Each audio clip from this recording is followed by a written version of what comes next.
Hey everyone, आज के इस एक्सप्लेनर में आपका स्वागत है। तो चलिए बिना किसी देरी के सीधे टॉपिक पर आते हैं। नॉर्मली हम लोग क्या करते हैं, बड़ी बड़ी रिपोर्ट्स पढ़ते हैं, लंबा चौड़ा डेटा खंगालते हैं, राइट। लेकिन आज हम कुछ बहुत ही अलग और सच कहूं तो बहुत ही इंटरेस्टिंग करने वाले हैं। आज हम कोई बड़ा आर्टिकल नहीं बल्कि सिर्फ कुछ शब्दों का, जी हाँ, सिर्फ एक छोटे से सेंटेंस का डीप एनालिसिस करेंगे। हम देखेंगे कि कैसे सिर्फ मुट्ठी भर शब्द हमारे दिमाग में सस्पेंस और खौफ का पूरा माहौल बना देते हैं। ये लिटरली इस बात का एक मास्टर क्लास है कि भाषा हमारे दिमाग से कैसे खेलती है। अब जरा इस नंबर पर ध्यान दीजिए, 9। सुनने में बहुत ही आम सा नंबर लगता है ना, लेकिन आज के हमारे सोर्स मटेरियल में बस यही वो मैजिक नंबर है।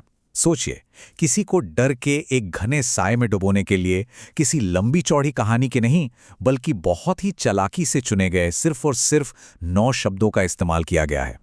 यही तो असली पावर है यार। यहाँ हर एक शब्द का अपना एक खास वजन है, एक गहरा मतलब है और एक बहुत ही क्लियर पर्पस है। और वो पावरफुल 9 शब्द हैं the cursed ruins, the true terror of Bhangarh fort. बस इस एक लाइन को कुछ सेकंड्स के लिए देखिए, इसके भारीपन को महसूस कीजिए।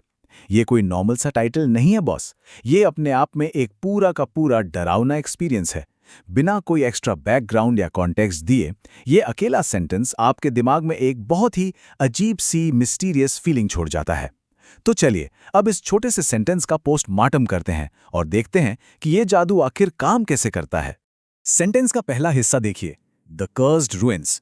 यहां जो वर्ड है ना, कर्स्ड यानी शापित, ये अकेला वर्ड हमारे दिमाग को तुरंत एक बिल्कुल अलग ही दुनिया में ले जाता है। एक ऐसी दुनिया जो पूरी तरह से सुपरनैचुरल है, जिसे आप किसी साइंस या लॉजिक से प्रूव नहीं कर सकते। जैसे ही हम शापित सुनते हैं, हमारे दिमाग में पुरानी किंवदंतियां, सदियों पुराने अंधविश्वास और भूत प्रेत की कहानियां ट्रिगर हो जाती हैं, है ना। ये सीधे हमारे उस साइकोलॉजिकल डर को हिट करता है जो हमेशा अनजानी चीजों से खौफ खाता है। अब यहाँ जो सबसे इंटरेस्टिंग कैच है वो ये है कि शापित जैसे एकदम हवाई वर्ड के ठीक बाद रूइंस यानी खंडहर वर्ड आता है। इसका मतलब क्या है? किसी चीज का फिजिकल विनाश, टूटी फूटी इमारतें या शहर के अवशेष। जहां एक तरफ शाप एक अनदेखी इमेजिनरी चीज है, वहीं दूसरी तरफ खंडहर कुछ ऐसा है जिसे आप सच में छू सकते हैं, देख सकते हैं। ये टूटे हुए पत्थरों की असलियत है। जब ये दोनों वर्ड आपस में टकराते हैं ना, तो एक अनदेखे ख्याली डर को अचानक से एक बहुत ही सॉलिड फिजिकल फॉर्म मिल जाता है। यहां हम बहुत क्लियरली देख सकते हैं कि वर्ड्स का ये कॉन्ट्रास्ट कैसे काम कर रहा है। पहला हिस्सा द कर्स्ड रूइंस आपको एक पौराणिक और सुपरनैचुरल वाइब देता है, लेकिन जैसे ही हम अगले हिस्से द ट्रू टेरर यानी असली आतंक पर आते हैं, तो पूरा का पूरा टोन ही पलट जाता है। ये शिफ्ट हमें उन पुरानी धुंधली कहानियों से खींचकर एकदम से एक रियल, तत्काल और रोंगटे खड़े कर देने वाली साइकोलॉजिकल रियलिटी में लाकर पटक देता है। जरा इस पर्टिकुलर फ्रेज को क्लोजली देखिए, द ट्रू टेरर। राइटर ने सिर्फ टेरर या डर नहीं लिखा, उन्होंने इसके आगे ट्रू यानी असली लगा दिया। ये बहुत ही स्मार्ट तरीके से किया गया क्लेम है। ये वर्ड लिटरली हमसे कह रहा है कि भाई, इस जगह का जो डर है ना, वो कोई मनगढ़ंत कहानी या बच्चों को डराने वाला किस्सा नहीं है, ये वायलेंटली रियल है। शापित वर्ड सुनकर आपके लॉजिकल दिमाग में जो भी डाउट आया होगा, ये ट्रू वर्ड उससे एक झटके में खत्म कर देता है। यहाँ पर टेरर यानी आतंक वर्ड के असली वजन को समझना बहुत जरूरी है। इसकी डेफिनेशन देखिए, एक्सट्रीम डर, दहशत या पास आते हुए किसी बड़े खतरे की भारी फीलिंग। ये कोई ऐसा वैसा डर नहीं है जो आपको किसी नॉर्मल भूतिया घर में लगता है। आतंक का मतलब है वो वाली घबराहट जो तब होती है जब आपकी जान पर बनाती है, जब आपको बचने का कोई रास्ता नहीं दिखता।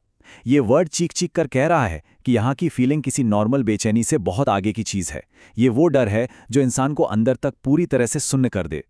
और फिर सस्पेंस का ये पूरा का पूरा गुब्बारा एक असली जियोग्राफिकल लोकेशन से आकर जुड़ जाता है, भानगढ़ फोर्ट। ये सेंटेंस का वो हिस्सा है जो अब तक की सारी अमूर्त और हवाई बातों को अचानक से बहुत ही ज्यादा रियल और ग्राउंडेड बना देता है। अब ये किसी कॉमिक बुक या नॉवल की कहानी नहीं रही। भानगढ़ एक असली जगह है, असली पत्थरों और दीवारों से बना हुआ एक किला। एक रियल लोकेशन का नाम देकर ये 9 शब्दों का सेंटेंस उस असली आतंक को दुनिया के नक्शे पर पिन कर देता है। एक ऐसी जगह जहां आप सच में जा सकते हैं। तो इस पूरे एनालिसिस का सबसे मेन पॉइंट ये है कि कैसे ये 9 शब्द मिलकर एक परफेक्ट नैरेटिव आर्क बनाते हैं। जरा इस सेंटेंस के स्ट्रक्चर को देखिए। पहला पार्ट द कर्स्ड रूइंस एक मिथक सेट करता है और सुपरनैचुरल थीम लाता है। दूसरा पार्ट द ट्रू टेरर एक साइकोलॉजिकल रियलिटी का दावा करता है। और फाइनली भानगढ़ फोर्ट उस पूरे डर को एक फिजिकल लोकेशन पर एंकर कर देता है। सच कहूं तो किसी भी मिस्ट्री को प्रेजेंट करने का एक एब्सोल्यूट मास्टर क्लास है। यहां हम उन एग्जैक्ट साइकोलॉजिकल स्टेप्स को देख सकते हैं जो राइटर ने हमारा अटेंशन हुक करने के लिए यूज किए हैं। स्टेप 1, एक सुपरनैचुरल कहानी की सॉलिड नींव रखो।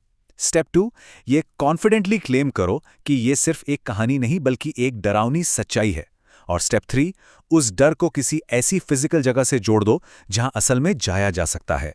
सिर्फ कुछ गिने चुने परफेक्ट वर्ड्स का यूज करके पढ़ने वाले के दिमाग को पूरी तरह से हैक कर लिया गया है। पर जानते हैं इन शब्दों की सबसे बड़ी ताकत क्या है? वो नहीं जो हमारे सामने लिखा है। असली पावर तो उस नेगेटिव स्पेस में है, यानी उन बातों में जो हमें बताई ही नहीं गई। ये टेक्स्ट हमारे दिमाग को कुछ बहुत ही गहरे और अनसुलझे सवाल पूछने पर मजबूर कर देता है। आखिर किन अनदेखी ताकतों ने इन बड़े बड़े खंडरों को तबाह किया? इस डर को असली क्यों कहा जा रहा है? और सबसे खौफनाक सवाल, उस किले के अंदर, उस अंधेरे में असल में ऐसा क्या है जो आज भी वहां रहता है? जो इन्फॉर्मेशन हमसे छिपाई गई है ना, वो दी गई इन्फॉर्मेशन से कहीं ज्यादा डरावनी लगती है।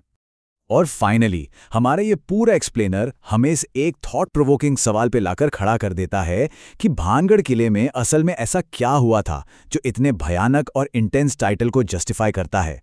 सोचिए, सिर्फ 9 शब्दों ने हमारे अंदर एक इतनी तगड़ी क्यूरियोसिटी पैदा कर दी है कि इसके पीछे का पूरा सच जानने की खुजली होने लगती है। भाषा का ये इस्तेमाल सच में माइंड ब्लोइंग है। तो इसके बारे में आप लोग क्या सोचते हैं? आज के इस एक्सप्लेनर में मेरे साथ जुड़ने के लिए बहुत बहुत शुक्रिया।